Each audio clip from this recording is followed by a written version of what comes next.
Hi, I'm Rochelle, and I'm going to the Sex Crimes Unit to learn the importance of a new plaque that they had installed this year.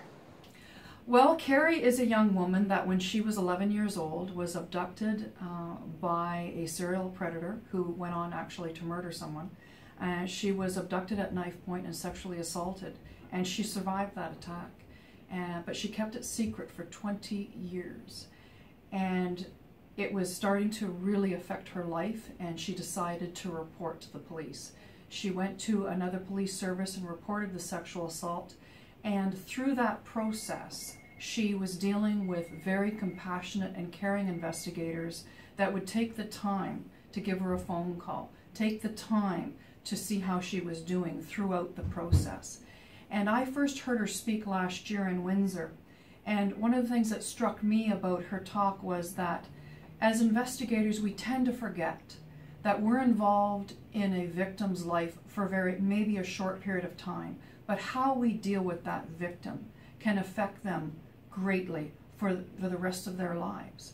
We have to do quality investigations. That is so very important. But we can't forget about the caring and the compassion and the professionalism that needs to go along with it. And so that affected me so much that I invited her to speak to my team, the investigative team, last December. I was deeply moved by her story and her experience, and I knew right then that we had to have her come talk at our sex crimes conference this year, because I knew that other investigators had to listen to her story.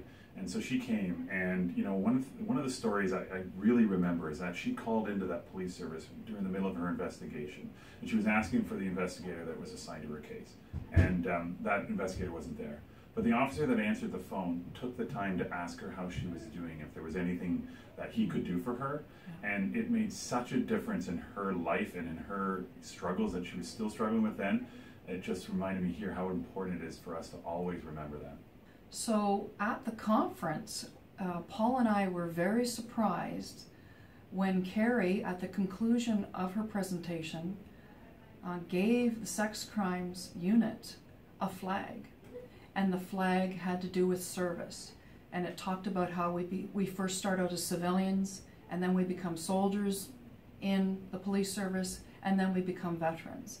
And we were so honored when she gave us that flag that we actually put a plaque together. And it's basically for officers that come into the unit and that are doing and working on these investigations to always remind them that yes, that we soldier on, that we are professional, but we're also caring and compassionate towards our victims. We look to people like Kerri to tell us their lived experience so that we can learn better, so that we can do our jobs better. And I think that the police officer of today, and certainly the sex crimes investigator of today, understands that. And that's why we had it mounted in our front office area. Thank you for watching another episode of How We Do at TPS. Please visit howwedoattps.com for more videos.